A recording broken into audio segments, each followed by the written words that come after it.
The crossroads of the heart. Amara sat in her sunlit studio, her brush poised over the canvas, but her hand refused to move. The sunlight felt harsh, the silence suffocating.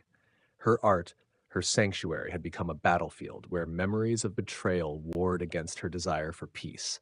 She had always believed that love could withstand anything, that her marriage to Keon was a fortress against the chaos of the world. But 2 months ago, her world had crumbled in an instant. It happened at an art gala.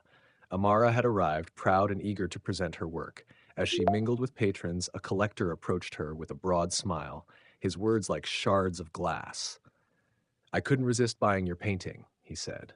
"Your husband drove a hard bargain, but it was worth every penny." Her heart sank. "My husband sold which painting?" "The centerpiece," he said, gesturing to the photograph in his hand.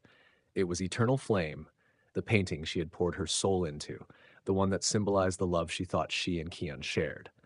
She confronted Keon that night, and he admitted everything. He had sold the painting without her knowledge to pay off gambling debts he'd hidden from her. "I did it for us," he pleaded, his voice trembling. "I was drowning, Amara. I didn't know what else to do." But all she saw was betrayal. The man she had trusted with her heart had taken her most intimate creation and turned it into a transaction. She left him that night, her heart fractured beyond recognition. In the weeks that followed, Amara threw herself into her art. But instead of creating beauty, she channeled her pain into a series she called Shattered Trust. Each painting told a story of love betrayed, a hand letting go of another, a heart pierced by shadows, a flame extinguished by a tidal wave. The series gained attention quickly, with critics praising its raw emotion and vulnerability. But the more recognition she received, the emptier she felt. Her success was built on her pain, and no amount of praise could fill the void left by Keon's betrayal. One evening, as she worked late in her studio, a friend stopped by. Sophia was blunt as always, her words cutting through the haze of Amara's anger. "You've made your point," Sophia said, gesturing to the paintings. "The world knows he hurt you. But what's next? Are you going to carry this forever?" Amara bristled. "I'm not carrying anything. I'm expressing myself." "No, you're clinging to your pain because it's easier than letting go." The words stayed with her long after Sophia left. That night, she dreamed of Keon. But instead of the man who had betrayed her, she saw the man she had fallen in love with, the one who had supported her dreams, celebrated her victories, and held her during her darkest moments. A week later, Amara attended an art workshop to distract herself. There she met Layla, a quiet but passionate young woman who shared her story during a break. Layla spoke of her estranged father, a man who had abandoned their family but later sought forgiveness. "I hated him for years," Layla said, her voice steady.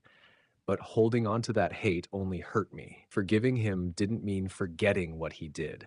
It meant freeing myself from the burden of carrying it." Amara didn't respond, but Layla's words struck a chord. That night, she stood before her latest painting and realized that her anger had consumed her. She was no longer creating art. She was building a shrine to her pain. The next morning, Amara did something she never thought she'd do. She reached out to Keon.